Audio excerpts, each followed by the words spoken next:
வணக்கம். ஒட்டுமொத்த முக்கோணத்தோருக்கும் இந்த பதிவு. மதுரை மேலூரை சேர்ந்த தம்பி ராம் பிரகாஷ் படுகொலை செய்யப்பட்டார். அது எதோச்சியா நடந்தது. வேலை விட்டு வரும்போது வாகனத்துல லைட்டா மோதி ஒரு சின்ன பிரச்சனை ஆகி போச்சு, அதனால நடந்த சம்பவம் அப்படின்னு தான் எல்லாருமே நினைச்சுக்கிட்டு இருந்தோம். புரியுதுல?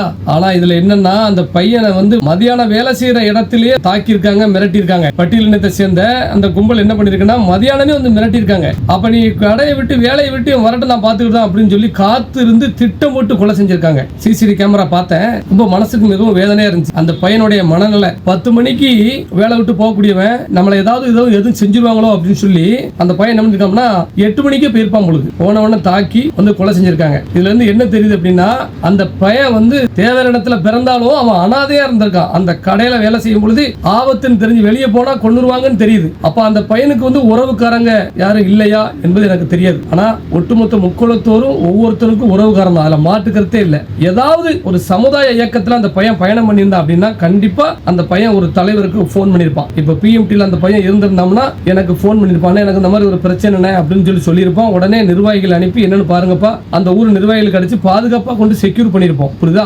அதுதான் சமுதாய அமைப்பு. சமுதாய அமைப்பை எல்லாரும் கிண்டல் பண்ணுவான், கேலி பண்ணுவான், சாதி கட்சி நடத்துறானுங்க அப்படின்னு விமர்சனம் பண்ணுவான். புரியுதா உங்களுக்கு? ஆனா இந்த சமுதாய அமைப்புல ஏதாவது ஒரு அமைப்புல இந்த பையன் இருந்திருந்தாம்னா இந்த பையனுடைய உயிர் தப்பிச்சிருக்கும். அதனால சொல்றேன், ஒட்டுமொத்த இளைஞர்களுக்கு சொல்றேன், ஒவ்வொரு முக்குளத்திற்கும் சொல்றேன், உங்களுக்கு மனசுக்கு பிடிச்ச உங்க பகுதியில் இருக்கக்கூடிய இயக்கங்களை தேர்வு செஞ்சு ஏதாவது ஒரு சமூக அமைப்புல சமுதாய அமைப்புல நீங்க இருங்க. புரியுதுல?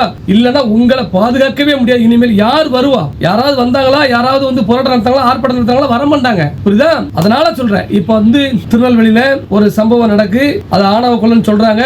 அதுல தாய் தகப்பனுக்கு சம்பந்தம் கிடையாது. ஆனா தாய் தகப்பனை சேர்க்கணும்னு சொல்லி அழுத்தம் கொடுக்காங்க, நெருக்கடி பண்றாங்க. புரியுதா உங்களுக்கு? இதெல்லாம் யாரு தட்டி கேப்பா? யாரு தடுப்பா? யார் போராட்டம் நடத்துவா? சமுதாய அமைப்பு தான் நடத்தணும். புரியுதா? உங்களுக்கு பாதுகாக்கணும், தேவையான பாதுகாக்கணும், தேவையான அமைப்புகள் மட்டும் தான் முடியும். அதனால தயவு செய்து சொல்றேன், ஒட்டுமொத்த பேரும் அனாதையா இருக்காங்க. ஒவ்வொரு குடும்பத்தில் உள்ளவங்களும் ஒவ்வொரு இளைஞர்களும் சமுதாய அமைப்புல சேர்ந்து தங்களை பாதுகாத்துக் கொள்ளுங்கிறது இந்த வீடியோவை விழிப்புணர்வை நான் பதிவு செய்யறேன். நன்றி.